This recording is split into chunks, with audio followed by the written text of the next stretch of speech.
graphic. Hungry dogs run fast.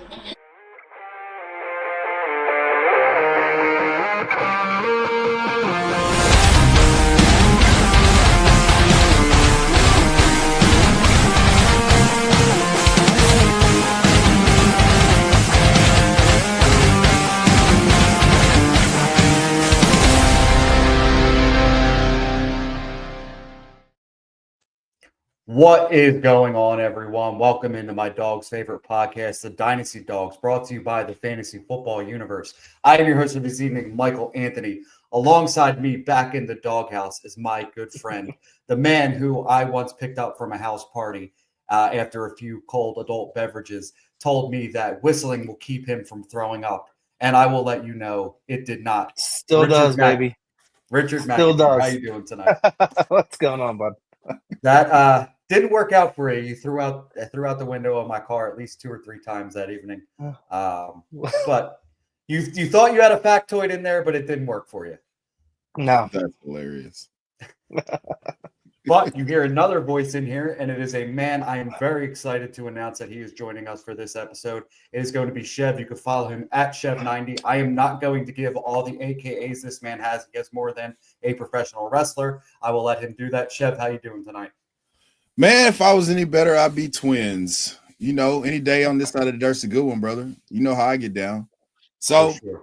I am your favorite podcaster's favorite podcaster, a.k.a. Sheduer Sanders, a.k.a. the legendary ball knower, a.k.a. Chev90, as you have introduced me already. So you did all the heavy lifting. I just gotta fill in the blanks now.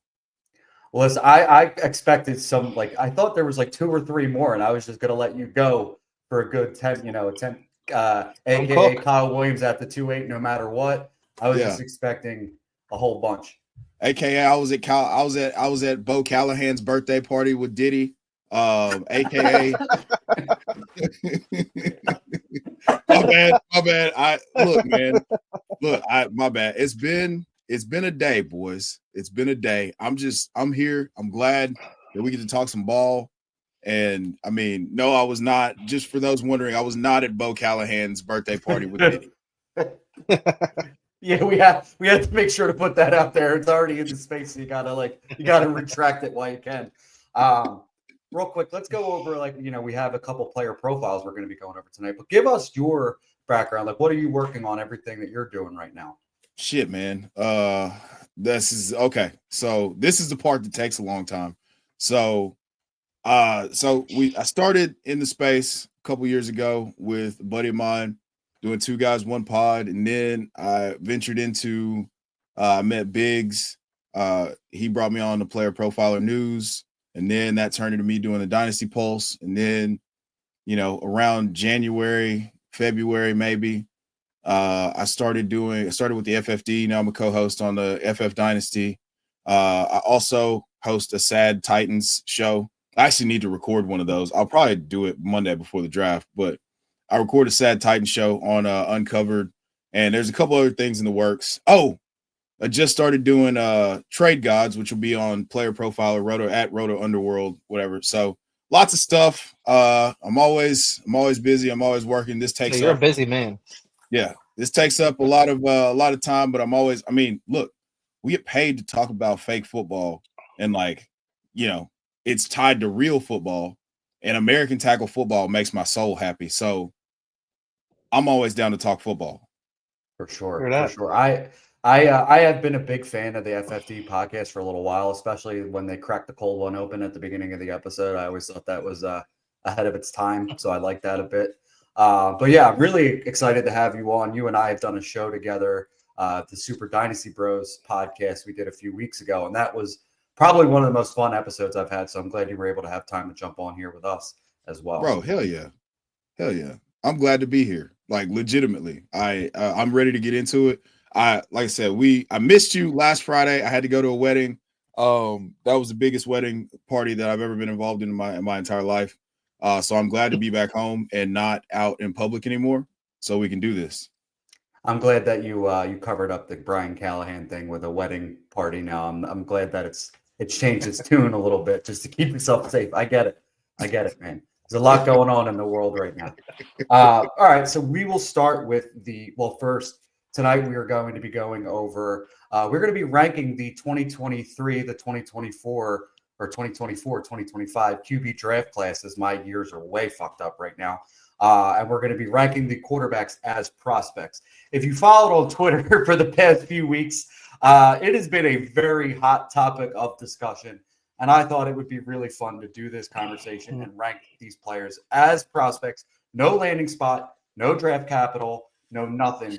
Just how did they look coming out of college? None of this extra fluff bullshit. It's just going to be straight conversation about them as prospects. And then we are going to be going over two profiles on two players that I think the three of us are pretty excited about. Maybe one of us is not so excited on one of them. I'm interested to hear Chev's takes on them in Jayden Higgins and LeQuint Allen. But first, we got to get into That Bite segment, which is our news and notes segment of the show. I only have two things really going on right now since we are, 6 days away from the first round, if I'm not mistaken, right? Yeah. 6 days. 7 p.m. CST, baby. We're getting when the draft starts in Green Bay. I can't wait. I really can't wait till Tennessee's on the clock. And by the way, I know you do a Tennessee Titans podcast. I think you need to reach out to whoever's running the draft there. And can we make sure their pick is in when the draft starts? We don't need the 10-minute or however long it takes to put the first pick in. You guys know what you're doing, right? We don't have to. Listen, you don't know that makes the network money. What do you think they're going to run up? Come on, man! You got to get the commercials in.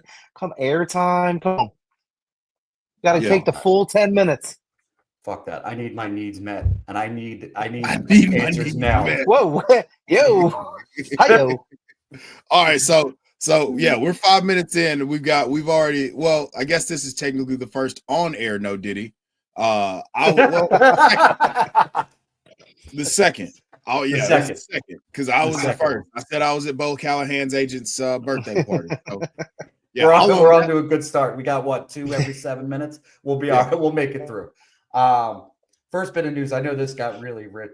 This got rich really hot on Twitter. Travis Hunter said he isn't going to play if the team does not see him as a player on both sides of the ball. We'll start with you, Chev. How do you feel about that? Do you think that's a good idea for him to put that kind of information out there? Yeah. Oh. I mean, this is the player empowerment. This is the player empowerment era. Let everybody know, hey man, this is what I want to do. And if you don't want me to do this, leave me the fuck alone. This is what I've done. I've done it at a higher level than literally any other player that will have my draft stature. Charles Woodson won the Heisman. Charles Woodson did not play the same amount of snaps on offense that he probably could have. I mean, Chris Gamble going back, there's only a few examples of this. But the problem is you can't moonlight at corner, bro. You just can't do it. You can't be a part-time. Right.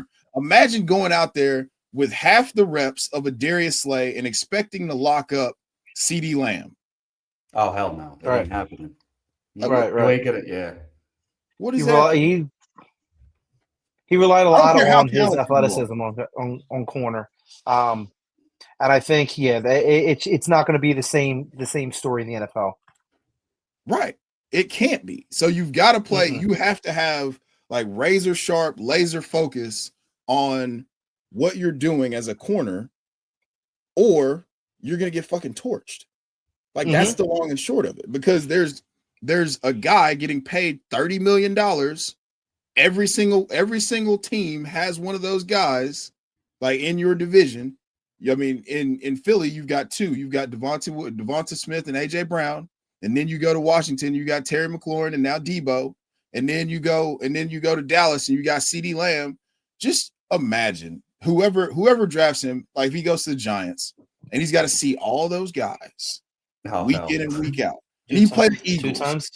Yeah, and you got to play the Eagles, and you're going to play full-time snaps, and you got to cover AJ Brown and Devonta Smith, and then you got to line up on offense, and you got to get open against Cooper DeJean and fucking Quinyon Mitchell. Let's be serious here. Let's be real serious. Let's be real clear about what the expectation is for somebody like that. I don't give a fuck if you're Superman. That's a tall task. So I respect the fact that he's saying that he wants to do it. Say what you be very vocal about what you want, because you have a finite amount of time to maximize the amount of money that you can earn for your family, your kids, all that shit. So I respect the fact that he said it. I love the fact that he said it, but sometimes your mouth write checks that your ass can't cash. And that might be where we end up here in year one, but also we've never seen anything like this before. So I'm leaving the light on for it to happen. It's just you've got to fit a camel through a keyhole to make that shit happen. Yeah, I never heard that before. Yeah, I'm gonna write that down. That's fucking good call. If I may, my opinion, I didn't like that he said it, just because it's like it seems so empty, because it's like, oh, I'm gonna retire. No, the fuck you're not. They're gonna hand you a fat ass check. Someone's gonna be like, here's X amount of millions of dollars. You're gonna be like, you know what? Nah, I'm out. I'm not going to take that check because you want me to play wide receiver who makes, if you look at the top, Mike, I sent you this the other day when we talked about him. It was like, I think the top guy made like 90 million at the cornerback position. That was right before Jamar Chase got paid 140. I'm like, if you're looking at the numbers, dude, that my math's math, and I'm going to play wide receiver.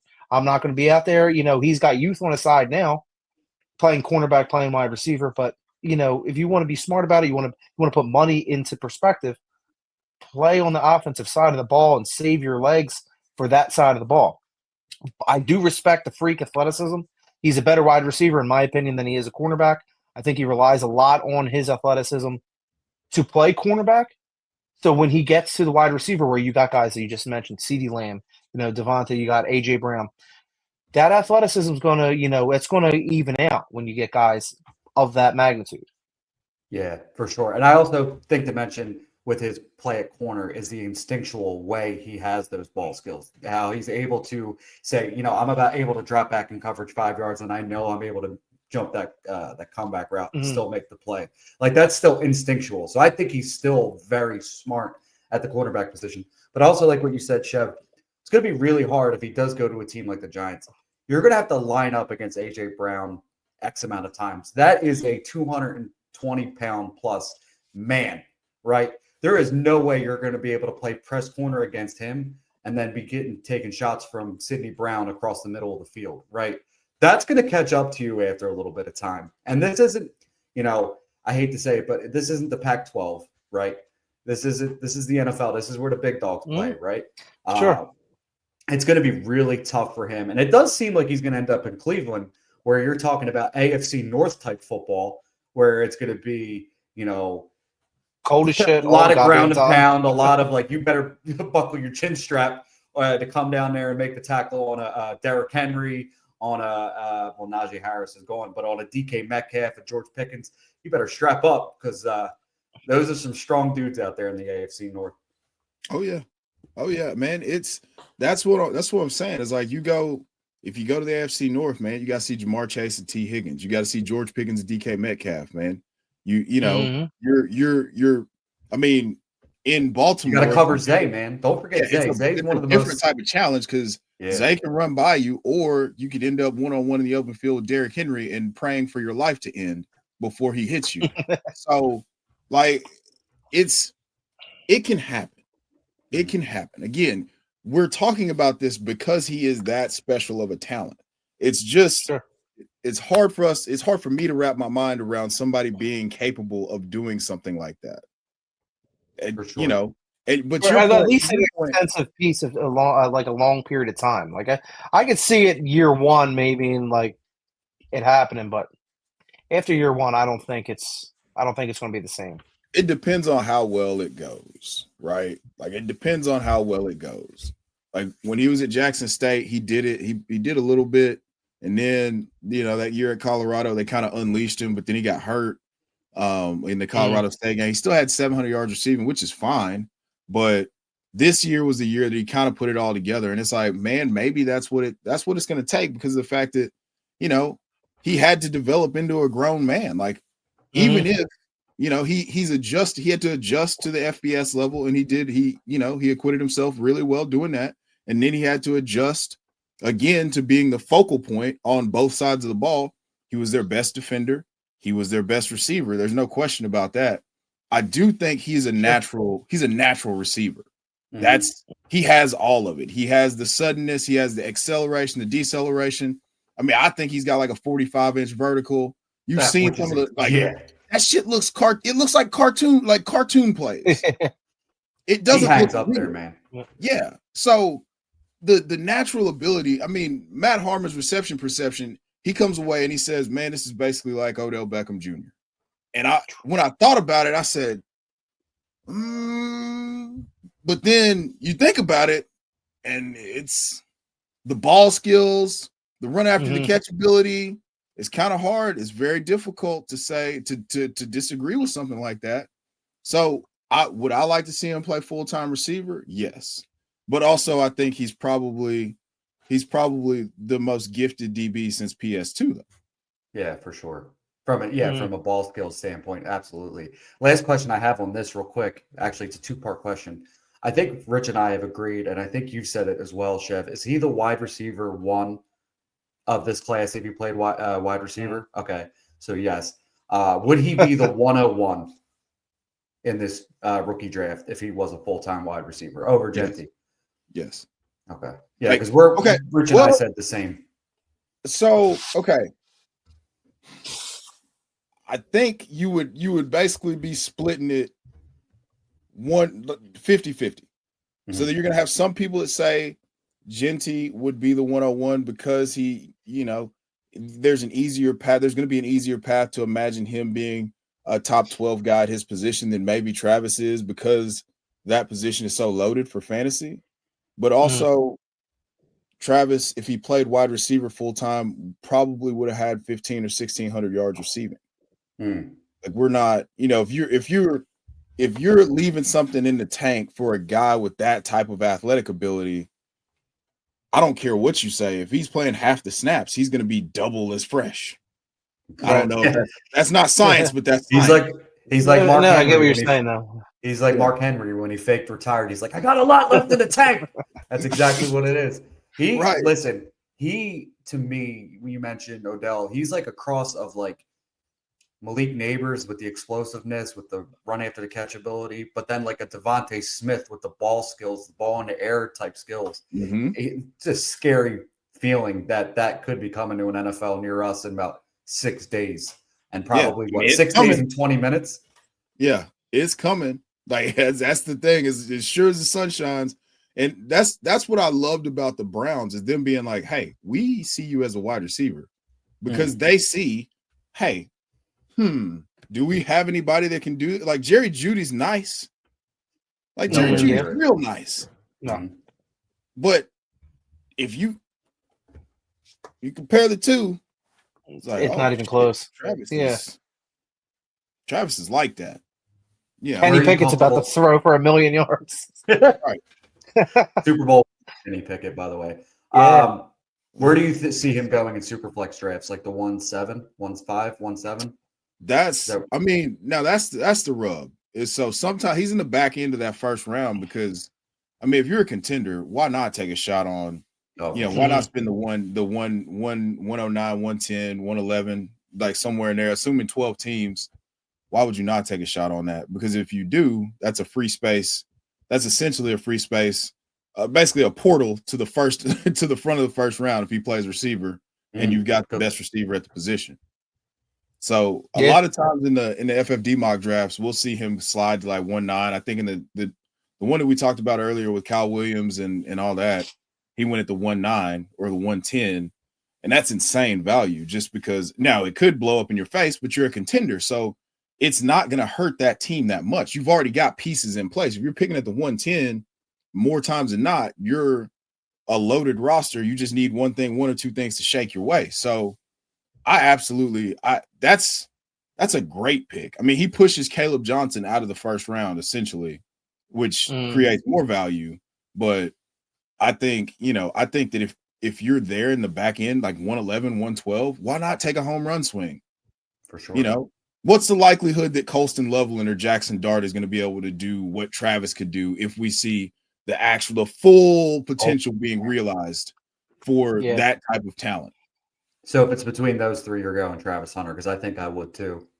Yeah. I mean, Jackson Dart would have to get significant capital and a primo landing spot for me to take him over. Jaxson Dart or Sheduer. Rich, I know you're a big Dart guy and a big Loveland guy. What would you do in that situation if you had the choice? Well, I mean, and considering I'm drafting at 111,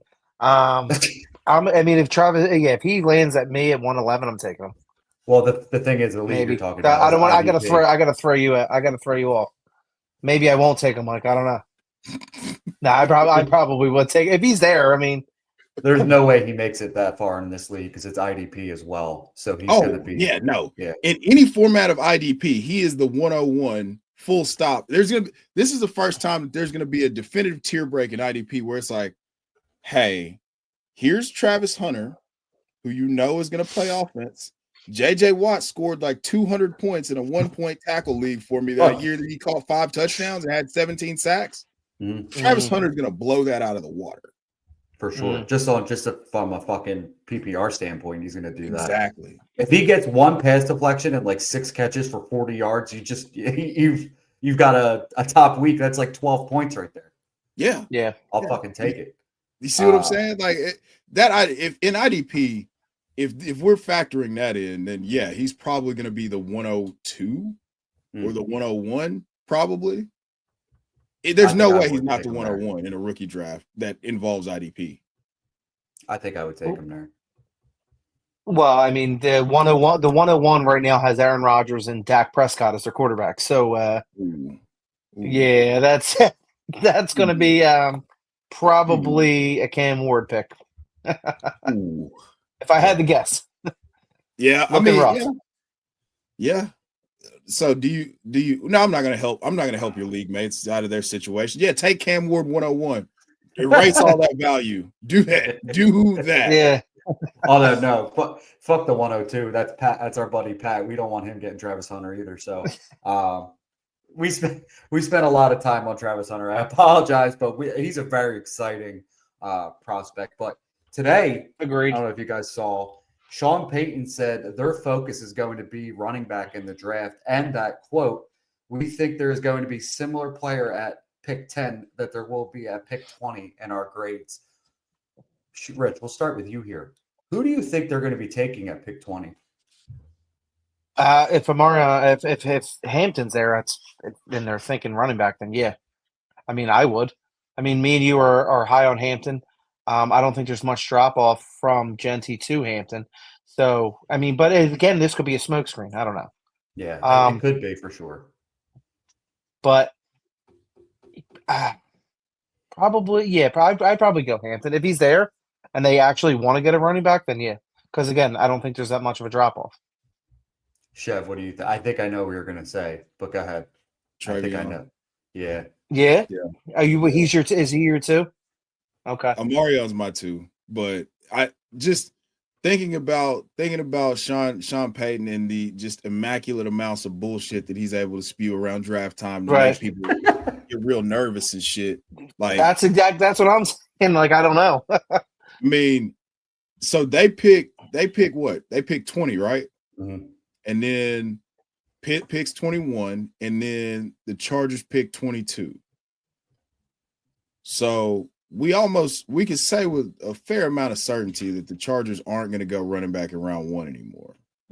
Right. No, I don't think so. I don't think the Steelers will either.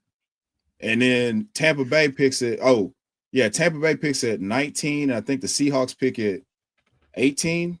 Yeah, I think that sounds about right. Something like that. The Seahawks missed the playoffs, so they would be out of. Yeah.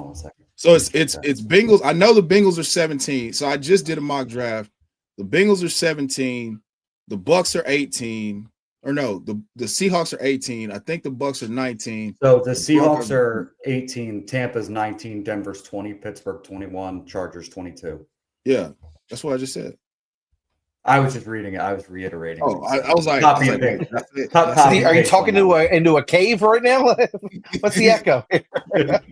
So I don't think any of those teams ahead of them are taking running back.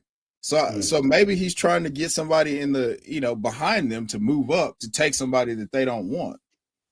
Maybe they are trying to get. Maybe teams do have a higher grade on Omarion or a higher grade on TreVeyon than they do Omarion, they're trying to get him to move up to try to take Omarion or do something. I think that TreVeyon is, especially after that clip Dustin dropped in there about, him lining up and running a double move. I haven't seen dirty work there. Yeah, I've seen that. That's juice. Yeah, that's real juice. So, I think him in that Joker role. You can't. Here's the thing: if Evan Ingram's healthy, that's a nice piece. But are you really gonna give him more touches? Or are you gonna give TreVeyon more touches? Like we've seen what it looks like for Evan Ingram to get 140 targets and he couldn't crack 1,000 yards. Like, PPR monster though that year. Great, yeah, fantastic. Hey, Evan Ingram, great guy, great Joker role. Like TreVeyon or Omarion in that role is gonna feed families for fantasy for a very long time. Now, do you think that there is a realm of possibility where Sean Payton takes one of those two, whether it be Omarion or TreVeyon at the 120? Do you think what's that? Yeah. No. What I'm gonna say is, do you think that they take a opposite to that player later on in the draft? So almost do like a Kamara Ingram type running back rotation. Do you think they could take, like, if they take Harvey or if they take Hampton at 120, do they take RJ Harvey in like round 5? Do you think that's a possibility? Brashard Smith.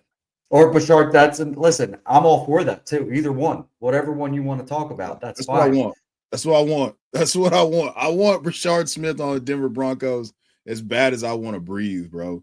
That is what I want. I did a whole episode with dream landing spots, and that was like that's my favorite running back landing spot because he's a former receiver. Now, Genty is also, he played receiver in high school and he caught 67 balls for 716 yards his last 2 years of college, with most of that coming last year, in 2023, the year prior. So he caught 43 balls for 500 whatever yards that was. So I think that honestly, if any of those guys, if any guy that has plus pass catching ability lands in Denver, that's a cheat code for fantasy. For sure. Omarion caught 38 balls, I believe, last year in North Carolina. Underrated pass catch, soft as fucking hands. Yes, he can do it. Soft hand. He can do it. But you swear to God, dude, how are we you gotta laugh, right? Speed by that? How are we going to speed by the fact you're like, he's got soft hands? What? No, you know what the fuck I mean. Fuck out of here. No, you know don't hit me with that shit. Hey, have you seen the movie Life? No. I played the game of Life. I'm losing at it. But. Bruh. All right. So Eddie Murphy, Martin Lawrence, it came out in the late 90s. It's a movie called Life. Y'all got to check it out. But there's a scene in there where Bernie Mac, it's about two dudes who get life in prison in Mississippi. And Bernie Mac introduces himself to Martin Lawrence's character. And when he shakes hands, he goes, "Your hand's nice and supple. Like a lady."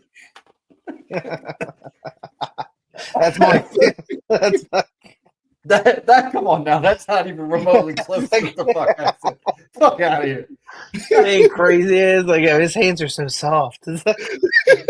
What? No, what the hell are you doing at the Senior Bowl that this guy's hands are soft as shit? He wasn't there. Oh, well, thank God. That was one of my favorite handshakes when I interviewed him.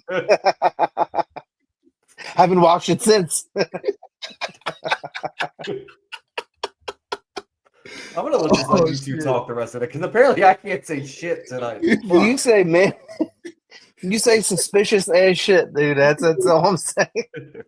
And dude, listen, it's gonna happen again, and I can't wait to point it out because it's gonna happen. I'm telling you.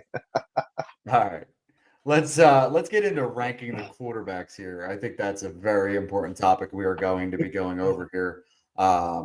We are going to go through our 10 through 7 first. And all right, we're going 2025 and 2024. Yep. Okay. So this draft class that we got coming out right now and last year's class. I'm trying to get the banners here. Give me 1 second. So we're going to start with Rich here first with his 10 through 7. Rich, who do you got? I don't know if you're going to like them. I don't know if you're going to like it, but it's do you want me to go fast? Pulse. Do you want to go fast or slow? Milroe, Sanders, JJ, and Penix. Milroe, Sanders, JJ. Okay. Are we Why going? is Are we that? going? You went 10 to 7. Yeah. Yeah, so Okay. 10 is Milroe, 9 is Sanders, 8 is JJ, and 7 is Penix. I'm sure the name that stands out in that list is Sanders at 9. I'm not high on Sanders. Personally, I think his ego is going to get the best of him. I think his name precedes himself. If that makes any sense. And his landing spot. I mean, this last week they've been doing everything they can to try to pump up his capital with retiring his number, which we talked about that last night, Mike, on the drive. It's like he went 12-13 his Colorado career. Didn't do anything that blew the doors off, besides have the name Sanders on his back. So I kind of need to see what he can do for me. Personally, Milroe at 10, I think also depends on his landing spot. I think he may go to Las Vegas, which would be incredibly intriguing. But that would be, dependent on if they take him, if he falls to them. I don't think they jump up and take him. I think it's kind of situational. If he's in the later second round, they'll say him like, you know what? We gave Gino what they give him 3 or 2 years. A 3-year extension, I believe it was. Okay, so that would put him like right in perfect, kind of a learning mode for 3 years and then kind of take over. In my opinion, JJ, I'm intrigued just because of having the other JJ on the offense. Anytime you can play with Justin Jefferson, I think that kind of accelerates you. And Penix, I don't know, man. Penix is kind of like the wild card. He kind of showed me something last year, but I don't know. I think if out of the names you mentioned, Penix at 7 surprises me because I remember you really liking Penix in that draft class last year. And then I think Milroe at 10, and I also have him at 10 as well. When we get to my rankings, I'll go over that. But I think he has the most to gain out of all 10 of these. Like if we have him at 10 right now, and obviously this is based on their prospect profiles, but a year from now, Jalen Milroe could be a fucking monster for fantasy if he gets the opportunity to start just on the skill set that he has. So like I said, I'm surprised you have Penix that low. Now I know Chev's going to have a difference of opinion here. Who is your 10 through 7, Chev? 10 would be Milroe for me. Okay. Yeah, So, I mean that's just if we're taking these last 2 classes and we're going what okay. So the fantasy ceiling is probably The highest. out of this class, out of the 2025 class, it's the highest. Mm-hmm. Unquestionably. Yeah. Just stamp it. For sure. It's the highest. So that for me would be like that's why is because the floor is the lowest. The floor is him playing, for the Birmingham Stallions or the Memphis Showboats in the UFL. That's let's just be real here. That's what it is. yeah, It could not work. I mean, we see saw him throwing balls into the dirt at the Senior Bowl, like on, money downs, third down. Bruce Arians said this. He said this about Anthony Richardson, and he said this about Anthony Richardson and Bryce Young. He said, I think Bryce Young's going to be fine because he knows how to run 2-minute and third down. It's like, I don't feel like Jalen Milroe knows how to run 2-minute and third down, and he's had the requisite snap. So I don't know if it's a talent thing. It's just being able to deliver the ball on time. So he's 10. Okay, 9 is going to be Jaxson Dart. Yeah, Jaxson Dart. I know you're low on Dart. It's not that I'm low. It's just that I think the idea of him is way cooler than the actual player. Like if we take out the 6 touchdown game against Arkansas, he threw 7 touchdown passes in SEC competition this year. Fact check me.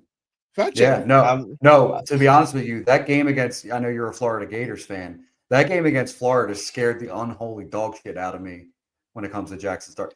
Didn't he have like 3 chances to win the game against Florida, and he threw 3 picks in a row? Like, dude, what are you doing? He threw for over 4,200 yards last year. Yeah, and he threw the most. He had the most yardage on passes that traveled 20 yards in the air of any quarterback in the class. Yes, I know 2019. This. Yeah, you can find that information on the cards that we made. I had to make sure. I'm like 42, right? Yeah. Yeah, no, I mean they were chucking it, they were hucking it and chucking it. But again, I would ask you, take that Arkansas game out. Okay. What do those numbers look like? I mean, the best drive that Ole Miss had against Georgia, he wasn't on the field. Like against Florida, he has a chance to go win the game with the playoffs on the line. And what does he do? So people, the potential is there, but I don't know that he's developed enough. Now, I will say this: that motherfucker goes to the Rams and gets to sit behind Matthew Stafford and learn with from Sean McVay, or he goes somewhere where they have the database to just say, hey, here's the thing. I mean, look at what the time that Baker Mayfield spent. Nobody talks about this, but the time Baker Mayfield spent with Sean McVay changed his career, and nobody. That's a good point. That's a really good point because that got him paid essentially. Yes, got him in the playoffs too. Again, him being able to sit, like I still view him as a very developmental prospect. The rushing floor is cool. He probably has the second highest ceiling of any quarterback in the 2025 draft class. So he's my number 9. My number 8, okay, JJ McCarthy. Okay.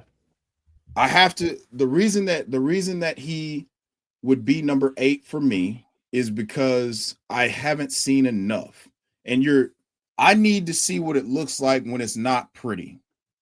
And everything that last year at Michigan was just the floodgates opening up, and we're going to beat the dog shit out of you. And you're only going to have to throw the ball about 25 times a game. Or less. And it's going to look real good when you do it.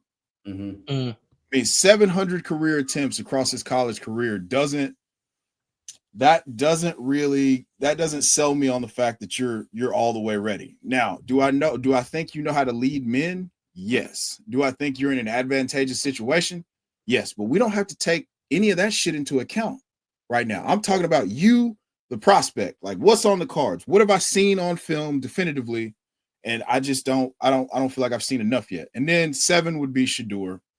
So I'm doing a draft guide I'm part of the draft guide for FSAN, and Sheduer was the quarterback. I had Sheduer and I had Will Howard.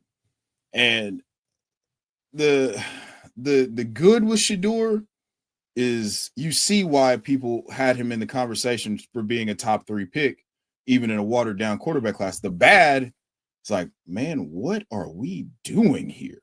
And you realize that the offensive coordinator there did not really do him any sort of favors. But the intent, what I would say is the intangibles and his willingness, his physical toughness are the things that would put him over the top for me if I had to choose between him and JJ McCarthy. So yeah, 10 Milroe, 9 Dart, 8 JJ, 7 Sheduer. Sorry for being long-winded. No, listen, I love it. We have a very similar list here, to be honest with you. So my 10 is, again, all in lockstep, Jalen Milroe. Again, probably has the highest ceiling out of all of these players, especially for this draft class, like you mentioned. The thing with him is his fucking mechanics are a mess, right? I call him Mr. Fantastic. He is all arms. There's no hips at all in his throwing motion. There's nothing else but arms, right? And that's kind of what gets him into those dirt throws and those overthrows. Dude's got some athletic ability. He's strong as all hell, but he's got to put some mechanics behind that throwing motion. Otherwise, he's going to be a, like you mentioned, UFL quarterback within the coming years. My next guy, and I'm surprised nobody here has him, and I feel like I'm probably the lowest, Bo Nix. I did not like Bo at all coming out. Oh, you're really low. Yeah, this is the biggest miss for me of that last year's draft class, to be honest with you, is Bo Nix. Coming out of that Oregon offense, I thought very similar to what we see from Jaxson Dart. It was very, open and easy, and he had some really good playmakers. Like, we mentioned Troy Franklin not being the best NFL wide receiver, but he was a damn good college wide receiver. Let's not forget that. Like I said, older prospect, just a really good offense he was a part of. There wasn't a lot of wow throws on his film for me. He made some nice ones, and he went to the perfect situation in the NFL. So as a prospect, I didn't love Bo Nix, but he went to the absolute dream landing spot for a quarterback like this to play like a Drew Brees type role in the Denver Broncos offense. But my next one, again, I mentioned it, and the next three guys, but I'm just going to go to the next one here, this is number 8 for me, is Jaxson Dart. Athletic upside, like you mentioned, can rush, can make a whole lot of throws except for the deep ball. The biggest question for him is that Ole Miss offense, and it fakes us out year to year when it comes to the quarterback play there. The availability of the wide receivers, those easy routes that he was able to hit on, those quick hitches to Trey Harris, those quick drags to Antoine Juice Wells. Those things were just all part of the Ole Miss offense that Jaxson Dart was able to take advantage of. Go ahead, Rick. No, I was going to say Ole Miss tailors a lot to the quarterback, so I get what you're saying. And then my last one at 7 is going to be J.J. McCarthy. Again, we can't go against the fact that he was a winner in college. He won the national championship. But everything worked for him. He didn't. J.J. McCarthy did not win the national championship. The Michigan Wolverines won the national championship. There was not one throw. I lied. There was one throw on his film where I was like, damn, that's an NFL type throw. It was the throw across the middle where he put the ball right over, I believe it was either a linebacker. It might have been a linebacker's helmet, right across the top, right to Roman Wilson. Best throw. Never saw any of that type of shit again from him. Again, you mentioned he threw probably 25 times or less in college per game, right? Cam Ward, I think we talked about it, had almost as many completions as J.J. McCarthy had attempts in a 2-year span. Like there's not enough for me there to say like this dude could play quarterback at the NFL level. That's just my personal opinion. Now, he went to the right situation in Minnesota, like we mentioned, but we're just going based off prospect here. I don't really see it with JJ. And he was kind of that guy last year. I said he should have been a mid-round pick. And just so happened he ended up being, 12 to Minnesota last year? I think it was, because I think they moved up to get him or something like that. So he was almost that mid-round pick. We will go next to Rich's 6 through 4. Rich, who you got? So I should preface this, which I made my list with the NFL, them being in the NFL in mind. So I didn't know we were going straight out of college into it. So I made mine a little different. 6 is Dart. I got Dart. 5 I got Bo Nix. 4 I got Drake Maye. Now, you guys aren't as high as I am on Jaxson Dart. I think he, with the right landing spot, and I'm thinking it's going to be Pittsburgh, he's going to flourish in that offense. You did make mention of the Ole Miss offense tailors to the quarterback. So it will be kind of a test for him to see if he can actually transition. I think he can. I'm slightly higher on him than I am on Sanders coming out. But, be that as it may, 5, I got Bo Nix. Bo Nix, like you said, landed in a dream landing spot in Denver. I think he kind of outplayed himself almost, just because of no one's seen Nix being the guy oh shit, he wasn't the guy coming out. We were he kind of outplayed himself. And Drake Maye at 4, I think they're kind of building around him I like Stephon Diggs a lot, I like the move a lot. But he's the kind of, this year I think is kind of, for me, a guy I'm going to pay close attention to, just because now that they're, gearing up more towards, building a nice offense around him, I'm kind of want to see if he can sink or swim. I know you're high on Drake Maye, but I'm kind of intrigued by him a lot. And with Stephon Diggs going there, I think it could prove, I don't know. What do you think? What do you think about it? You're draft. Yeah, I think they go defense in the draft, or they go offensive tackle. I think they need to go offensive tackle. I think protecting Drake Maye should be priority. Yeah, it should be priority number 1. What do you think of Rich's list, Chev? So that was who was your 6? I know 5 and 4 were Bo Nix. So Dart, Nix, and Maye. I got Dart, Nix, and Maye. So ours are very similar. I didn't like Bo Nix coming out because I thought that offense was very gimmicky.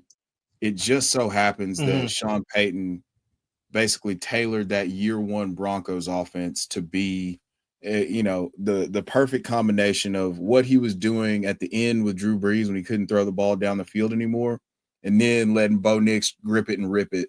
They weren't really taking those shots until like the second half of the season where you saw Cortland Sutton come alive. So I think that's a perfect fit. I have Bo Nix at 6. So we aren't too far off. It's a V on the end. Yeah, I don't know what happened there. Hold on. But yeah, I like that list. I like that list. I mean, we're going to be very similar. I guess I'll start off. Yeah, Bo Nix is 6. Like I said, that's coming out. I thought he was a check down artist. I mean, the 70% or whatever the single season record was from a completion percentage standpoint, I did not expect that to hold up. But having watched him kind of grow and develop, and then him having 38 career rushing touchdowns in college, you knew that there was a floor there, but I did not. So I felt pretty good about him as a prospect, but I didn't think that it would pan out per se, the way that it has. But yeah, amongst this group, the tools, I got him 6, and then I've got Cam Ward at 5. I mean, we've seen, so there's not enough that I can say about how much I value. So the reason I like that I wasn't completely out on Bo Nix is because he started enough games. He started a shit ton of games, the most games of any quarterback in NCAA history or whatever it was. So you got that. You got the experience. It's the same thing with Cam Ward. I mean, he's had to learn 3 different systems and then literally grow and outgrow every program that he's gone to. He was an option quarterback in high school. He goes to Incarnate Word. Then he transfers to Washington State and balls out at Washington State. Then he goes to Miami and balls out at Miami. I mean, I think at one point there's a graphic that's floating around Twitter where they're comparing him to the last 5 Heisman winning quarterbacks or whatever it was, and his numbers stack up very favorably there. And then me and Kimes threw a stat out there to where his QBR, whatever ESPN's quarterback rating system is, out of 100 on third down last year, his QBR was 95. So we're talking about somebody who can operate. You're saying like he plays, like a lot of people say he plays way too much out of structure, but he plays in structure. He just can keep plays alive to make the secondary play. Like he makes any play a wild card play. And that to me is worth a lot, in terms of, hey, I just stay alive, stay open, just stay in bounds. Just don't run out of bounds like DJ Moore did and go sit on the sideline, and I'll get the ball to you. So Cam Ward, Drake Maye is 4 for me. Drake Maye is 4. I mean, he didn't have a ton after Josh Downs. I mean, Devontae Walker sucked. Like, let's just be honest about it. He's really athletic. He just sucked. And you had a younger Omarion Hampton, you had Devontae Walker, and you had the tight end, I think Nesbitt. Yeah. Nesbitt. And so, you saw Drake Maye be loyal to the program when he could have transferred out and gotten a bag and gone to Notre Dame and probably been in conversations with Caleb for that number 1 overall pick. But he sticks it out. He's got all the tools, which we saw. I mean, at one point, his first 4 starts, he had like the 6th most rushing yards of any quarterback since 2000. So huge arm, huge talent. I came around because I viewed him and McCarthy somewhat similar until you get into the film and you're like, oh, no. Yeah, this is not the same dude. Everything. Like he's literally doing everything for this team. And it just so happens that sometimes like he's so athletic that he just can rely on his physical talents. So yeah, 6 for me, Bo Nix, 5 Cam Ward, 4 Drake Maye. Yeah, I like that list a lot. I have a feeling I know who your 3 is, and I'm very excited to talk about it because I'm close with you on this one as well. Let's go into my 6 through 4. My 6 is going to be, and I'm probably the highest here out of all of them, it's going to be Sheduer Sanders at 6. 74% completion percentage, 81.8% PFF adjusted completion percentage. This is a prototypical pocket passer. Now, I agree with you, Rich. There are some ego issues, and I'm not even talking off the field stuff. I don't mind. That it is what it is, right? Talk your shit. You can back it up. My problem with him was I watched a game against Nebraska where he took a sack. Some of it was on his offensive line. Some of it was on him, right? His offensive line was bad. Let's be fair here. But he also doesn't help himself by holding on to the ball too long. Trying to what? Man, that Nebraska game made me feel like I didn't know if he was going to survive. And he very obviously he flustered, the bed. Yeah, he's flustered. He shits the bed, and they knew exactly what was coming. So, like, do we count that a little too much, or am I not counting it enough? Is a question that I ask myself, and I'm asking you now too. So where I was going with that is there's a play during that. Go ahead, Richard. There was a play during that where he took the sack and he smacked his offensive lineman's hand away as he was trying to help him up. I'm like, bro, what the fuck are you doing? You cannot do that. First off, you can't show that, right? You can't show the other team that, like, I'm flustered. I'm turning on my teammates right now. You're in my brain a little bit too much, right? Two, you can't do that to your teammates either, because if I'm your offensive lineman and I know that defensive end is coming in hot, I might let them get a lick on you on the next play. I might just let that happen. You're not going to disrespect me as I'm trying to, you're running for your life, but I'm still trying to make a play here too. You know what I mean? It's not like I'm just standing there watching you run for your fucking life, right? I'm still trying to make a block for you, even though I got blown out. I'm still trying to make it happen for you. They were trying to make plays. And Nebraska, I guess the motherfuckers were trying harder because that shit was not going well. Listen, at the NFL level, you are not going to be able to let that kind of game happen to you, or you're done. Because not only is that game going to have that team that you're playing against going to tee off on that, the next game you're playing, that's going to be all over that defensive game plan. That's going to be, the video study in the defensive locker room all week leading up to wherever you go. That's going to be my biggest question mark for him is, can he get past that ego a little bit on the field? I don't care if he talks his shit on the off field. I don't care about that. Be cocky. That's what I like. But on the field, you can't do that. And again, my ceiling comp for him, and I think it's a very safe feeling, is Jared Goff. Like a guy just make a lot of nice throws. I've been saying this for a long time. We could go back, check the records on this one. That I think he could, if he goes to an offense, like the Rams, like the Lions, or he could just sit in the pocket, have a good offensive line, kind of pick you apart in the middle of the field, the short to intermediate routes. He has a decent deep ball. I don't think his arm strength is all the best. But if he could just sit there and pick you apart, he could play the quarterback position, man. Biggest thing for him is don't let the defense get in your head or you're fucked. The next one I got here that's going to be 5 for me. 5 for me is a guy I really, really liked last year. And I think this dude is Tua Tagovailoa with a fucking cannon for an arm. That's going to be Michael Penix. If you want to talk about making all the throws, there is not a throw on this field that dude can't make, right? Dropping dimes down the sideline to Roma Dunze or Jalen McMillan or Jalen Polk. Didn't matter. Just dropping absolute dimes in a bucket as a quarterback. Got that perfect draft capital, perfect landing spot. Again, we're not talking that, but that tells me an NFL team thinks you're that fucking good too. Because there wasn't that many there wasn't that many rumors of him going in the top 8 leading up to the draft. I don't think there was anybody that thought he was going to be a top 8. Yeah, that was kind of a shock pick. I thought he was he was a little older. He had some injury history. I thought maybe he'd be like a mid to late first, but I thought he had all the upside in the world as a passer, as a pure passer. He has some athletic ability, but he doesn't even need it.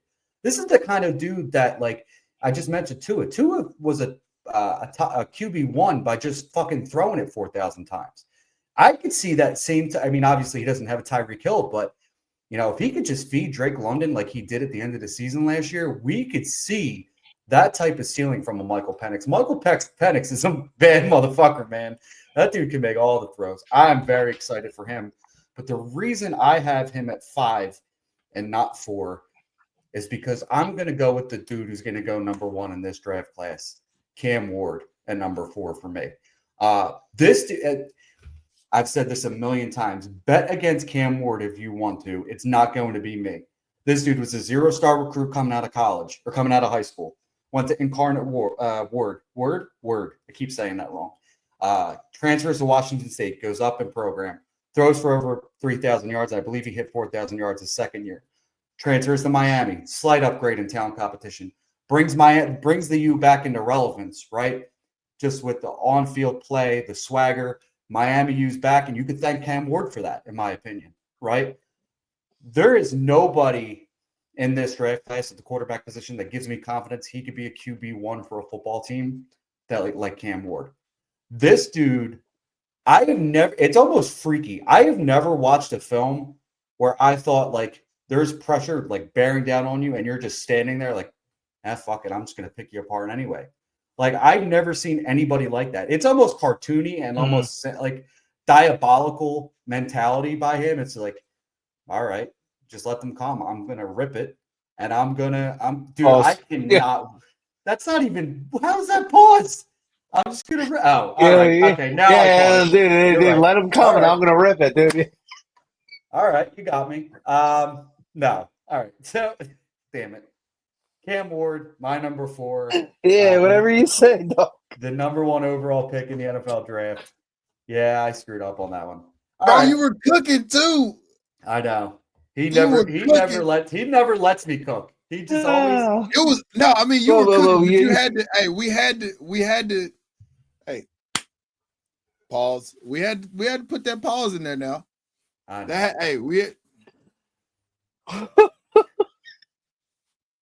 He always turns the burners up too high on me when I'm cooking, man. He's always just like burning the pots on me. I can't fucking just cook. You're saying some off the wall shit, dude. Yeah, you gotta assess the flagrant 1 pause right there, bud. It's okay. Flagrant 1. All right, Rich, 3 through 1. Go ahead. 3 through 1, man. What did number 3 is Cam Ward? What can I say that you didn't say? Number 2 is Jayden Daniels. And number 1 is Caleb Williams. You know what I mean? Like, Caleb Williams was out the consensus number 1 coming out. They thought he was the best thing since sliced bread. I'm still waiting to see it. As a guy who has him on my goddamn team, I'm really waiting to see it. It's on the way, bud. I promise.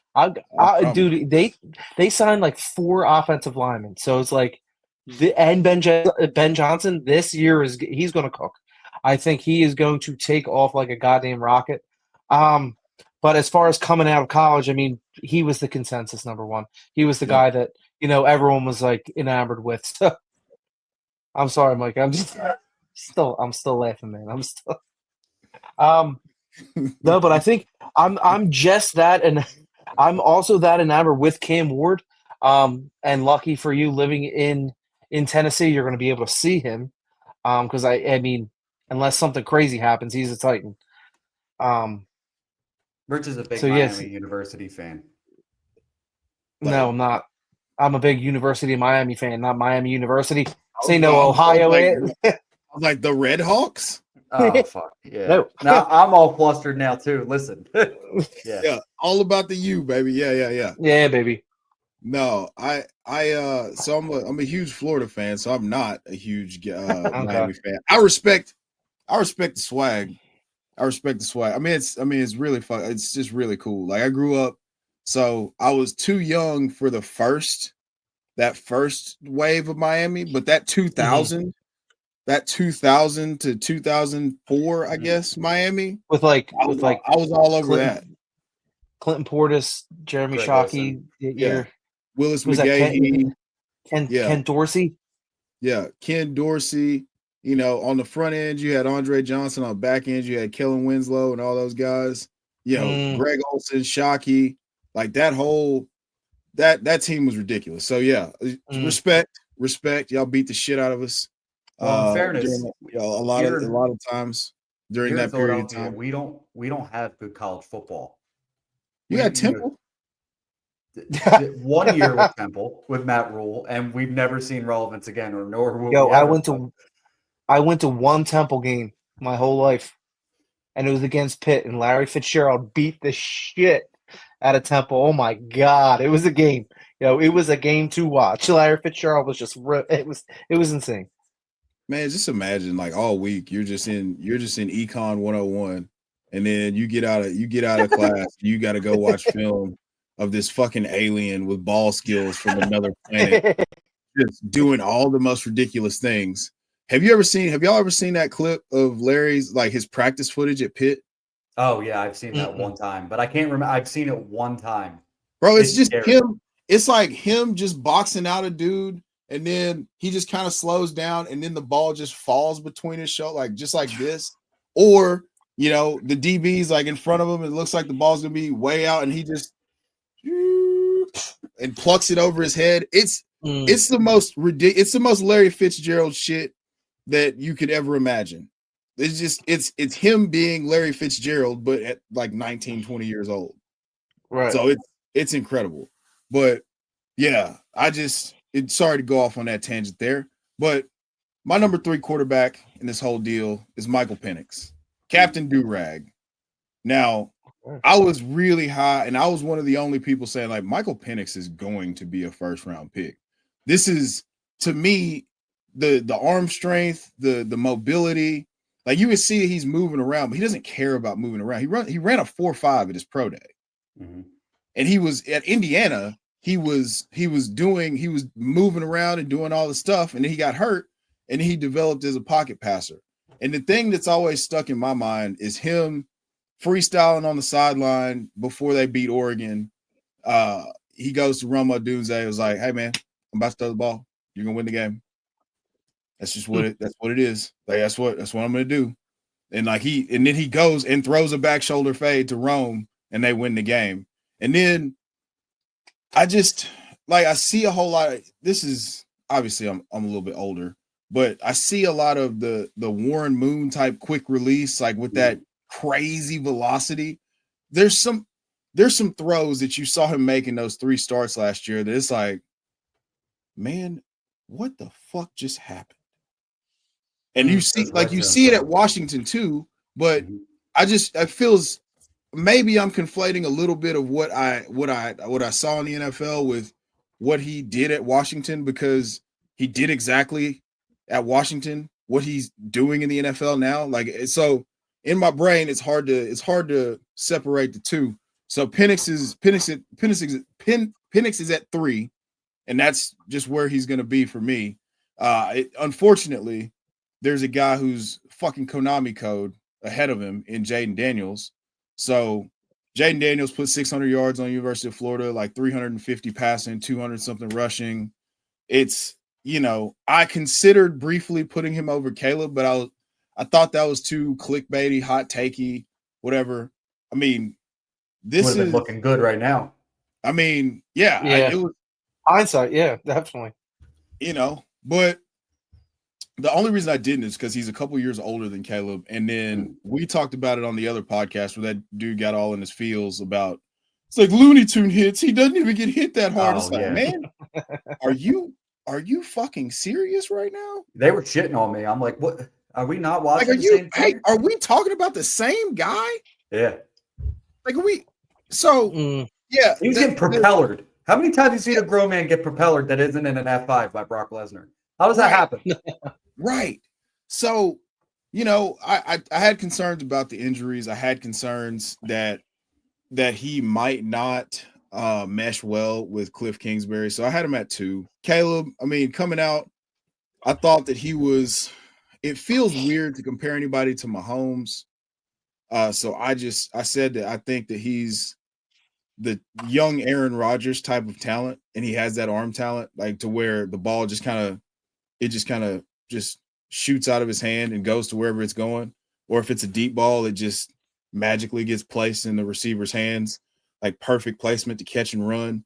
So, I mean, him coming within 300 yards of breaking the Bears' single season all-time passing record in that offense that was completely dysfunctional leads me to believe that he's going to break out this year with, you know, in that system with Ben Johnson. And then he took care of the ball. He only threw 6 interceptions. He only threw 6 interceptions last year to 20 touchdowns. Then that 20 touchdowns was a Herculean effort, man. Like that's 20 touchdowns with Shane Waldron should be like 40 for a normal, highly functioning offensive coordinator. Waldron. So, that dude should be arrested. Him and who was the head coach? I can't. His name's escaping. Matt Nagy.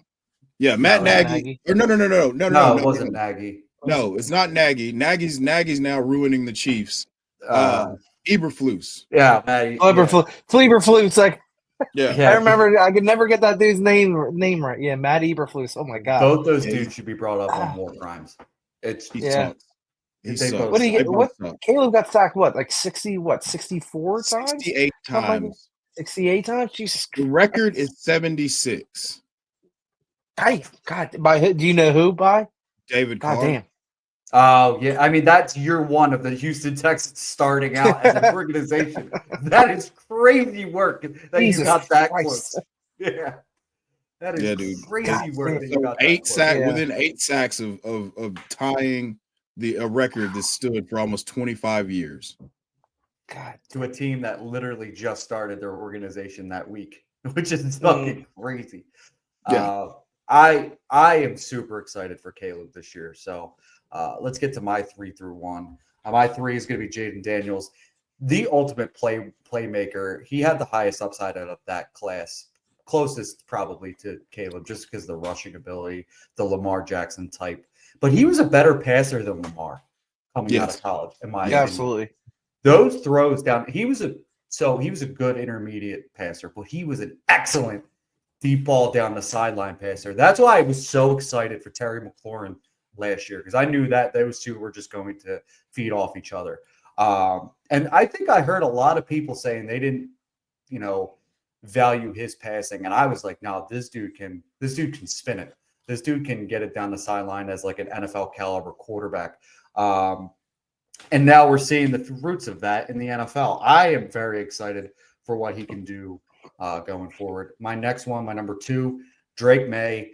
I called him the love child of Josh Allen and Carson Wentz. Jesus Christ.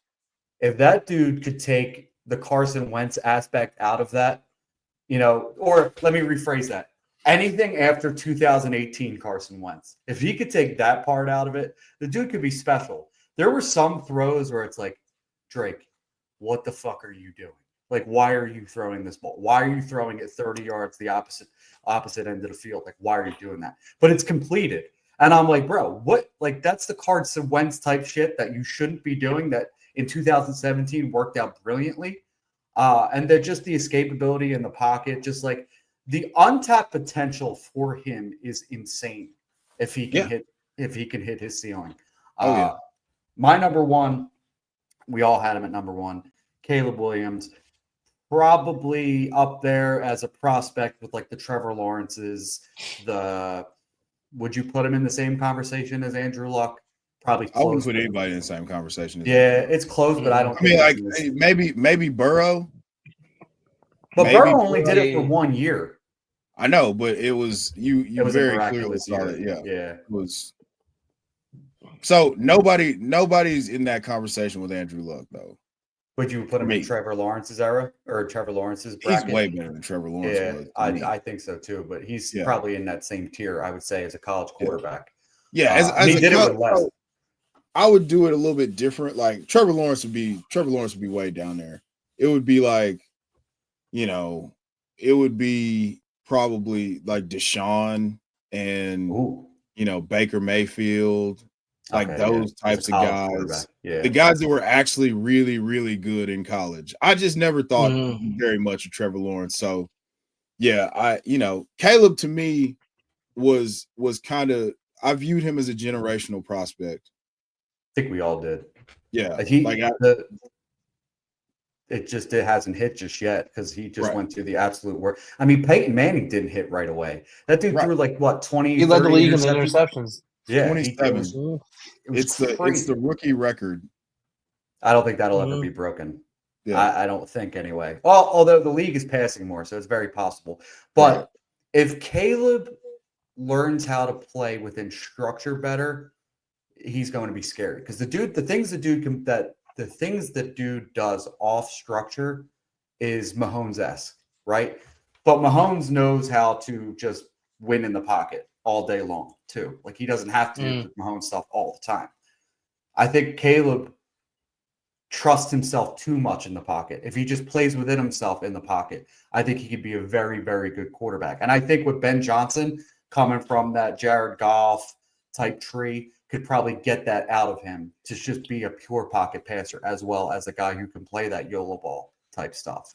So this is a great fit for him right now with Ben Johnson.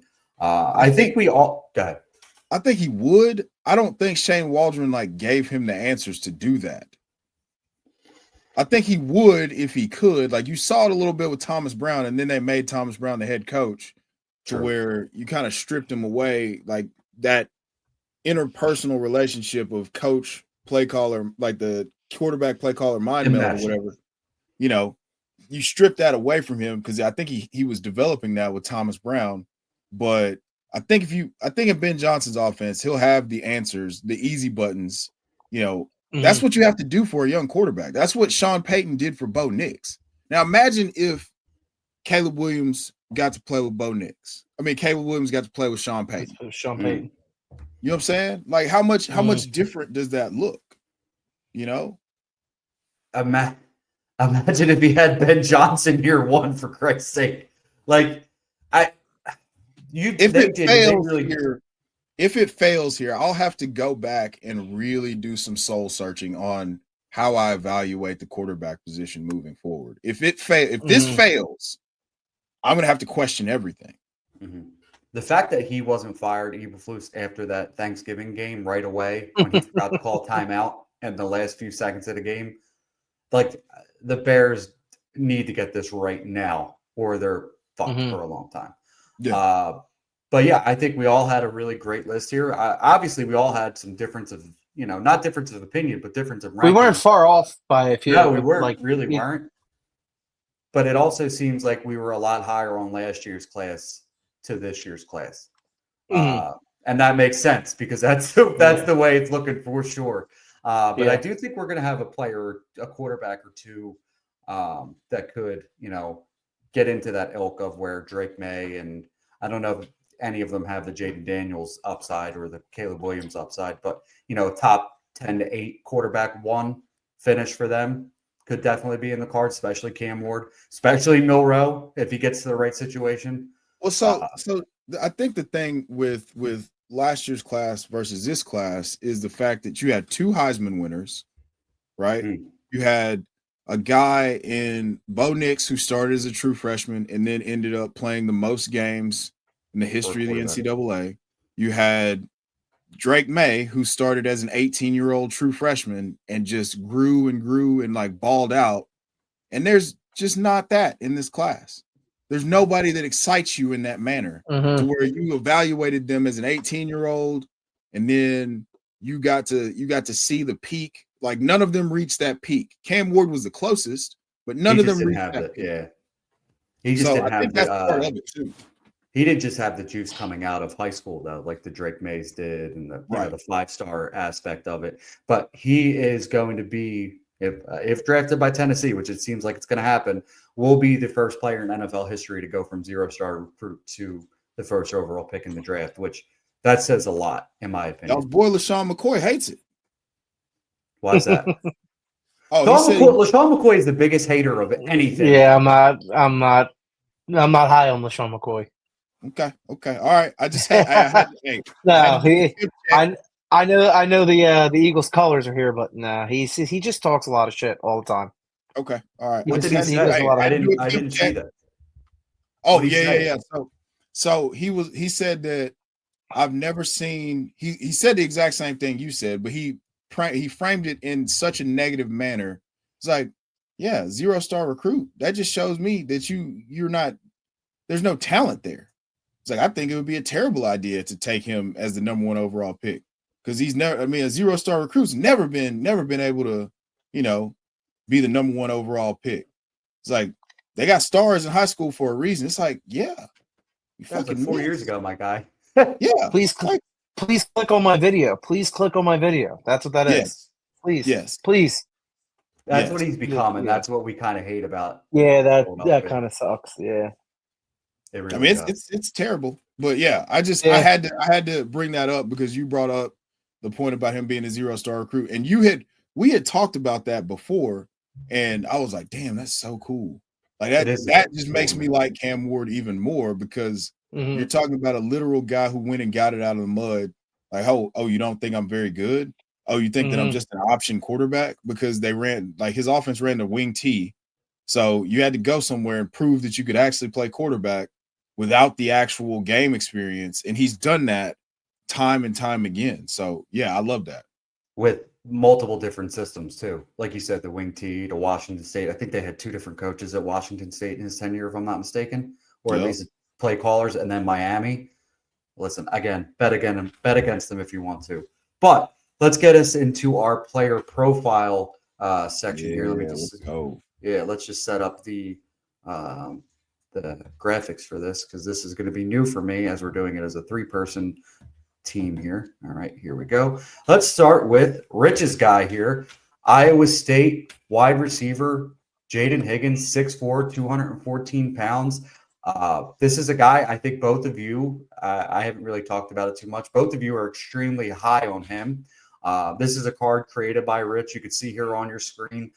Rich is the graphic designer of all things, and this is I don't think we've ever said it, but we've alluded to it. You are the originator of the player profile cards, so big ups to you. It's a team effort. It's a team effort. But this was just like you could say that's cool, but you're the guy who came up with it, so I got to give you your flowers. As much as we shit on each other, we got to give each other our flowers here as well. But again, Iowa State, very productive wide receiver. Let's just real quick look at the stats before we talk about what we like about this player from 2024. 87 receptions, 1,183 yards, 9 TDs. Notice I'm saying the stats because Rich would have read that like a 4-year-old, so I took away the flowers conversation. How would you have said 1,183 yards, Rich? So for people who aren't familiar, Google Dyscalculia. My numbers invert themselves, so I got to say it really fucking quick. 1183, or it could be 1138. Who knows? That's what will come up in my brain. Thanks for pointing out. Thanks for pointing. My mental deficiency, dude. Thanks, dude. Listen, you've been shitting on me all fucking much, dude. Oh man, dude. I'll keep it PG. All right, so let's get to the PFF grades here. 90.5 receiving grade, yards per route run, 2.66, which is very solid. Drop rate of 2.2% this past year. Contested catch rate, 58.3. 2 drops in 2024. Very nice PFF grades here as well. We'll start with you, Chev, because I know this is somebody you're extremely high on. Hold on as I fix something here. Tell us what you like about Jayden Higgins. I mean, the first thing that jumps off the tape is just how, what a large human he is. And then, so I'm expecting him to be kind of clunky, kind of stiff. And you turn on the film and you consistently see him winning on in breakers, taking rocker steps, outside release steps, and then breaking back inside. And then on the film, you see teams start playing off of him, and then they're just like, okay, cool. We'll throw this 8-yard curl, and then you have to tackle a guy who's 215 pounds, after the catch. Now, the issues that pop up here, like you said, he lacks burst. I did see that, and a lot of times on the film, if he's not the primary read, or if he doesn't think he's getting the ball, his route is sloppy as hell. And it's just not, it's a maturity thing. It's being able to focus and say, hey, I have to do my job well because, I know this is not supposed to come to me, but I would, if it does, I would like to be open and be an option. And sometimes he's just piddling around, letting DBs get into his chest. No diddy. Okay. All right. If you want to make sure, I thought that was Mike talking for a second. Damn. He's just, he's letting guys that are going to sell pulpits in Utah, he's letting them get into his chest. And so it's in Utah. Is great.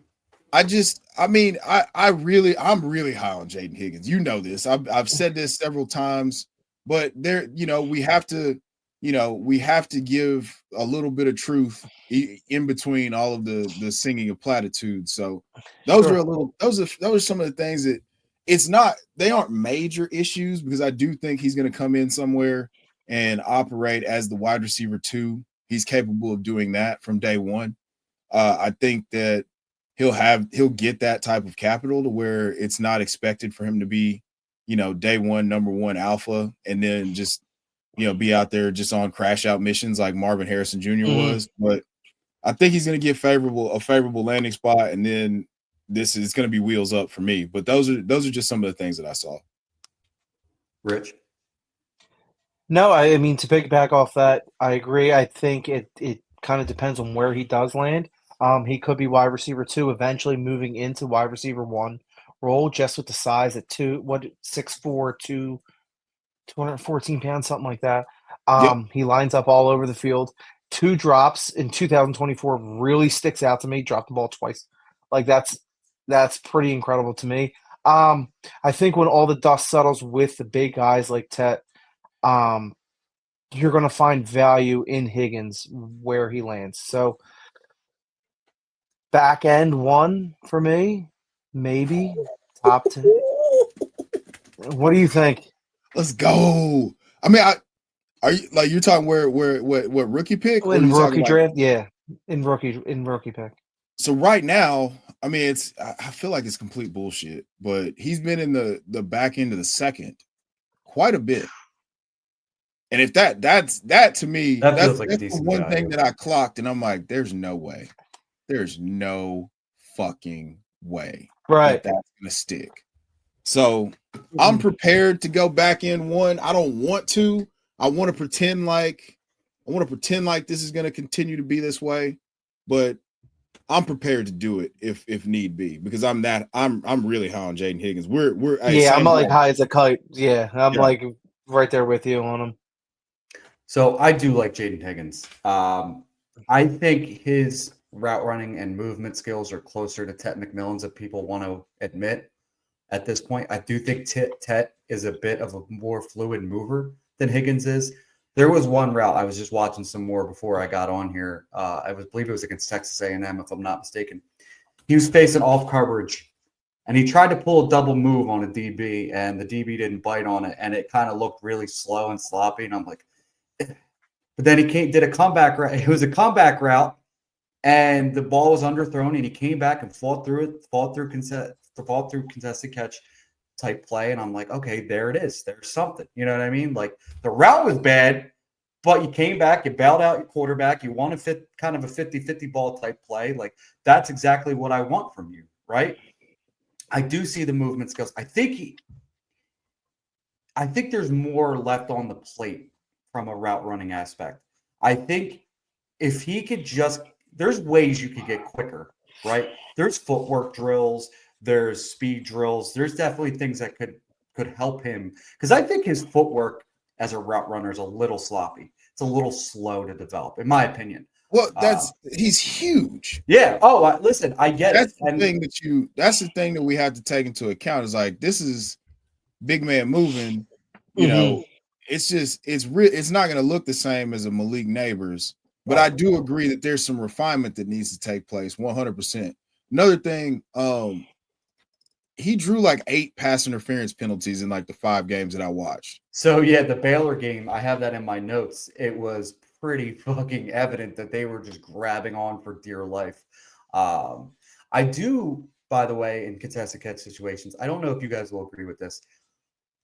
I think he needs to realize, and I kind of have the same feeling with Elick Ayomanor as well. I think he doesn't realize sometimes that he is 6'4", 214 pounds. Yes. I think he needs to turn more into almost like a Ben Wallace in the paint going up for those balls. It's just, I'm not going to say he plays soft, because that's not the case at all. But there are times I think he could be a lot better in those situations. 58% speaks for itself. That's a very solid, very good number. It could be higher, though, in my opinion. 100%. I think so. What I would like to see from him is the way that Jack Besh attacks 50-50 balls is the way that I would like to see him do it, because he's more athletic. and he does it, but it's not like all right, well, I can go get this ball that's 9.5 feet in the air and you don't have access to it. It's more like well, I mean, I out contorted you and I came up. So in the air, it becomes kind of weird because it's like he's just super like Gumby, and he catches like he's making these catches, and you're like, oh, this is rare. But it's not like him just saying, okay, well, ball's up there, you're 5'10, I'm 6'4, I'm just gonna go get it up there, and there's nothing you can do about it. With Jack Best, you see that pretty evident, like it's pretty bully immediate. ball mentality. Yeah, he's going to fuck you up to get that ball. See, that's why I hate the Mike Evans comps for the Tet McMillans and the Jayden Higgins, because that dude was bullying the fuck out of everybody. Yes. Right. And he's still doing it to this day. Yes. I don't see it with either one of them. It's people who've never seen what Mike Evans was like in college that make those comparisons. Right. He was also like 20 pounds bigger than both of them. Like, not that much, maybe 10 pounds, but no, he said that he was like 240 coming into his rookie year. That's crazy. That is actually crazy that he was able to do what he was doing at 240. Yeah. But I do like Jayden Higgins. Do you guys see him as a second round NFL draft pick? I know we talked about the rookie aspect of it. Do you see second round in the NFL draft? Yeah. Yeah. I can see that. I saw one of my buddies that's a Titans fan. He sent me a thing that was like, if Luther Burden or Jayden Higgins are there at 35, those are going to be the picks for the Titans, and we'll just forego edge rusher. And I couldn't be happy. I was like, Luther or Jayden Higgins? Like, sign me up. Oh, yeah, all day and twice on Sunday. So I think that he combined and postseason circuited his way into the top 50 for sure. For sure. Rich, second round as well. No, I know. Yeah, I agree. I mean, that right in that area. I mean, just outside of the first round, I think he goes high end second. You guys think the Chargers landing spot would make a lot of sense? Pair him up with Ladd. Yeah, like let's move on from let's get that QJ shit out of the way. Let's get that over with right now. You want to talk about a guy who don't know how to use his frame? That's Quentin Johnson. All day, every day, on twice on Sunday. That dude is awful. He would fit well there. What about? I mean, it's not the best spot right now, but let's say Seattle. Jinx Show, Minnesota. Well, so I was thinking the same thing. So right now you have Cooper Kupp and JSN running the same types of routes. They're going to occupy the short areas, the short to intermediate areas of the field, and then Marquez Valdez-Scantling is the one that's going to be running the big boy X receiver routes. Not Jake Bobo? Never. It was never going to be Jake Bobo. I know. I know. I wasn't sure how convicted you are about that. And I was like, man, if I have to shit on Jake Bobo, that's going to ruin my Friday night. But I wouldn't hate that landing spot. I mean, if he goes to Dallas, if he goes to, we talked about Tet going there. We haven't talked about that yet, but a lot of people have Tet going there at 12. If they forego first round wide receiver, I can see him going there at 44. They have pick 44. I see Golden in that spot a lot too. Yeah. Golden's definitely getting steamed up into the first round. We don't know who the sucker is, which I like Matthew Golden. I liked him a lot more when he wasn't a first round pick. So did I. Did I. I think the value has spiked a little bit too much for me. A little too spicy for the pepper for me. I'm going to ask you this question first. Jayden Higgins or Trey Harris? Trey Harris. Really? Okay. For some reason, I thought you were going the other way. No, Trey's my wide receiver 3. Jaden's my wide receiver 5. All right, so it's close enough. It's close. It's close. I think Trey Harris steps into an NFL locker room on day one, and he's going to be either the best or the second best. When people say there's no alpha, I look at Trey Harris, I'm like, that's what it looks like. I don't know. He's kicking SEC DB's ass. Sure. And he's doing it after the catch, which is something that Higgins really doesn't offer you much of that at all. So Trey Harris or Jayden Higgins, Rich? Trey Harris or Jayden Higgins? Man, I'm going Jayden Higgins. Oh, wow. I know you like Trey too, so I'm kind of surprised by that. Yeah, I mean, I'm more intrigued by Higgins. Okay, nothing wrong with Because that. he's like, I feel like he's just like a slight tune-up away from being like an outside that guy. Like 6'4", 220, almost 20. Like he needs a little bit of fine-tuning, and then it's off to the races, in my opinion. Yeah, that's hard to argue. So I could see that for sure. But let's get into our next guy here, and it's a guy I'm excited to talk about. Rich is not as excited. I'm interested to hear Chev's report on him. It's going to be LeQuint Allen, 6 foot, 204-pound running back from the University of Syracuse. Let's get into some of the stats talk here for him, and that is going to be 2024. He was 228 yards, 228 carries. Jeez, 1,000. Oh, look at him stutter with numbers. Look at him. You fucking jerk. 4.5 yards a carry, 16 TDs, 64 receptions, 521 yards, 4 TDs, some PFF grades, rushing grade 80, receiving grade 79, which is weird to see both these numbers right on the dot like that. It's not something normal. Elusive rating, 56.4 yards after contact, 3 yards after the catch, 8.1. Pass blocking grade of 80.1. We'll start with you here, Rich. What do you like and dislike about LeQuint Allen? Okay, so I have a bunch of stuff that I had pulled up, so I got to escape that on full screen mode. I think he is slower than molasses. 1. 2, I kind of have him in like the bottom, I guess, like the 4th tier of running backs, I guess. Let me see if I have it here. 1, 2, 3, 4.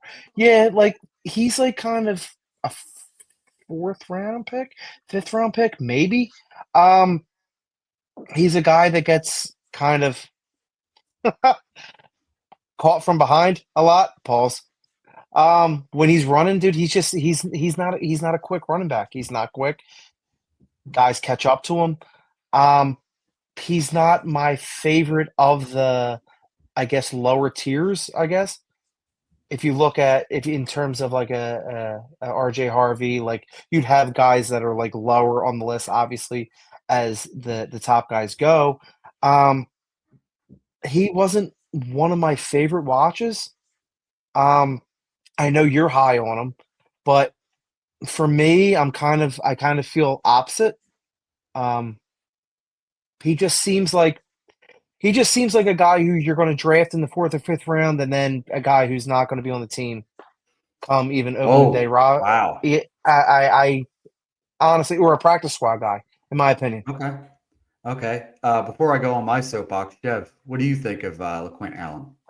So I had to pull up my notes because a while back, somebody was arguing about, was wanting to argue about LeQuint Allen. So, I'm not gonna argue. I'm not gonna argue with feelings. I'm gonna argue with what I saw on film. So, he kicks ass in pass pro. That's important. That's gonna be the saving grace to get him on the field with his pass catching ability. I think early on, depending on where he lands. Now he is not great. Like you said, the cons here. It's just not the lateral agility and like explosiveness. The burst is not. It's not there. How do I explain this? Like when he jump cuts, it's a 2-footed jump cut. He's not planting off 1 foot. Like he has to stop his feet and then actually jump to go. It's choreographed, is what. It's premeditated, and it's not. See, it's not. It's not sudden. So it's the complete opposite of what I see with like Devin Neal being able to create these wild 5-yard runs that are supposed to be stopped in the backfield. And then, it's unspectacular as a runner. It's just I'm gonna get what's there. I can get more if you block it up for me well. But he does have the skill set to be able to line up anywhere in the formation, and you can manufacture touches to him, and he's not going to go down on first contact. So he's tough. He's tough as nails, and that's going to have some value. It just he's limited. He's very limited athletically. So for me, it makes me wonder what that like. Does he have more? Does he get an opportunity? Or does he end up like TJ Yeldon? Or does he end up like Dare Agumbawale, a guy who can, who's talented and get passes, but we're going to end up using him as a special teams guy and then kind of a fill-in as opposed to him actually being, the third down back or, commanding snaps and touches in a functional offense, for lack of a better term. Okay. Yeah. So, real quick before you go on the love tangent.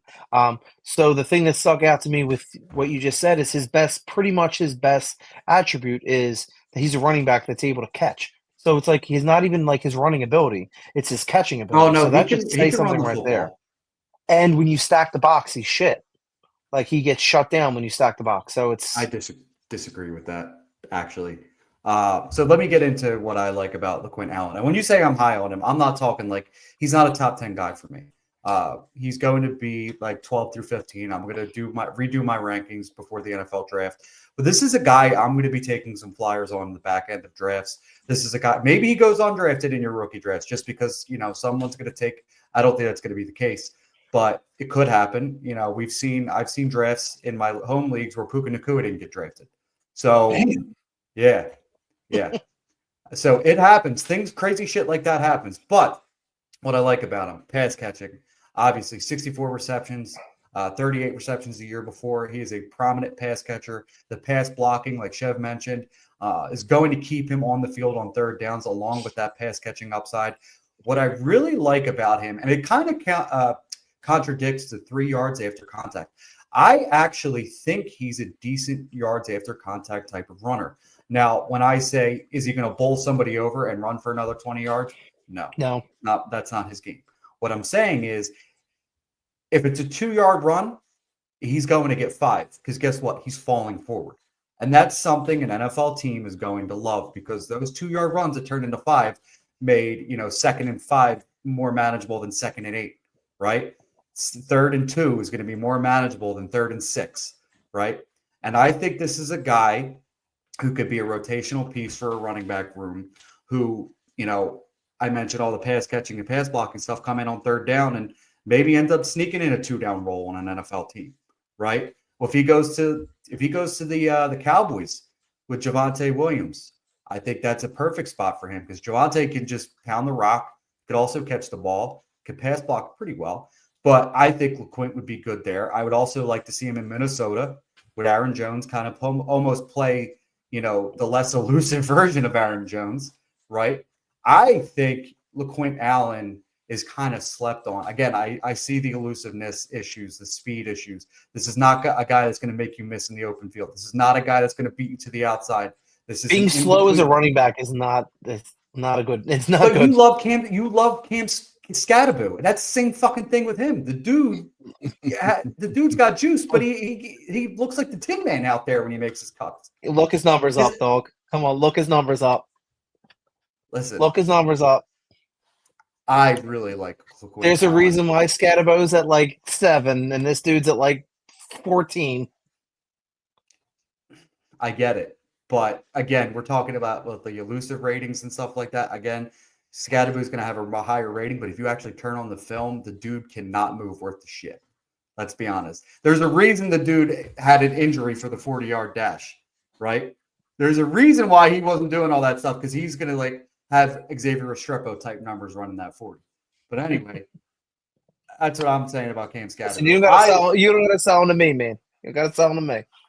I think LeQuint Allen could carve out a 2-down role in an NFL offense. Again, I think the elusiveness and the lateral ability is what's going to keep him from being a full-time back or even being the RB1 on a football team. I don't think that's there But if he could be a third down back who ends up getting more of a role because somebody gets hurt, I could definitely see that in his future. Do you think he could ever be the RB1 anywhere? Do you think he can eventually work on things and get there, For or a no? year, You always probably for a year or two. okay. So say for instance he went to Minnesota, right? Jordan Mason is solid. Aaron Jones is also like what, 30 years old now, right? He's on the back end. He's on the back nine. If he went to a team like Minnesota, he could be a starter for a year, especially with the pass catching. So he's options. A bridge guy. He's a bridge guy, right? Okay. He could give you 2 to 3 years. He could give you, a guy you could plug into your flex option in a break in case of emergency type situations. In my opinion, you're hoping that he gives you a Kenneth Gainwell type of, or Jerick McKinnon, but less elusive. Yeah, I mean Jerick McKinnon was a stick of dynamite. Mm-hmm. Like in the pass catching realm type thing. Yeah, I mean Jerick McKinnon was 5 years too old. Like we only got those last couple years with the Chiefs where he was used as kind of that, in that role, which he should have been used at, his whole career. Yeah. How about a Samaje Perine type player? Yeah, I can see that. Samaje is a very similar type back. Let's be honest. That dude ain't making anything. Like that's the movement. That's the movement skill set. I think that he's going to earn his way onto the field because he is so willing in pass protection. If he learns the assignments and they'll trust that quarterback has the trust in him to be where he was supposed to be and do what he's supposed to do. I'll never forget Peyton Manning was talking about running backs and pass protection. He said, it's not important that you just be able to block. It's like, you got to know, you have to understand where I need you to be in the offense without me being able to tell you sometimes. It's like running a route when I need you to run a route is just as important as picking up a blitzer on third down. And I think he has that. He has the football IQ and the toughness to earn his way onto the field because he will absolutely run through a motherfucker's face whenever somebody's coming, like bearing down on his quarterback, and like he'll stick his face in there. So I'm hoping for a Kenneth Gainwell type of outcome for him, because I think he could, if he's given the opportunity. Like if y'all don't sign Saquon, I think Kenneth Gainwell has a really good season this year. Obviously, I'm high on him because he's from Memphis, but I think he would have a really, really good season. Like he'd easily be an over 1,000-yard back and probably give you, y'all don't throw the ball to the running back, but if you did, he's capable of being a 300 to 400-yard receiver probably. Mm-hmm. So that's kind of what I see with LeQuint Allen is poor man's Kenneth Gainwell. Hey, listen, he just visited the Philadelphia Eagles yesterday, and he lives outside 40 minutes of Philadelphia as well. So he's from New Jersey. So it's very possible he is a Philadelphia Eagle in a couple days.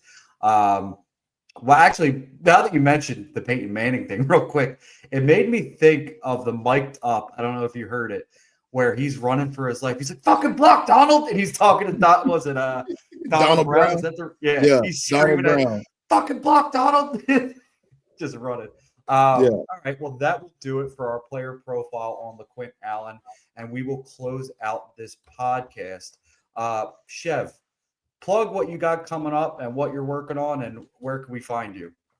Bro, just go follow me on X at Chev90, and I'll retweet some shit that I did. There's almost something daily that comes out that I'll retweet, and you can go follow that and find that. I figure that's easier than taking, 45 seconds to talk about all the other shit. Plus, I'll forget something and somebody will be pissed off. So I would just follow me on X. I retweet all the stuff all the time, and you can find it there.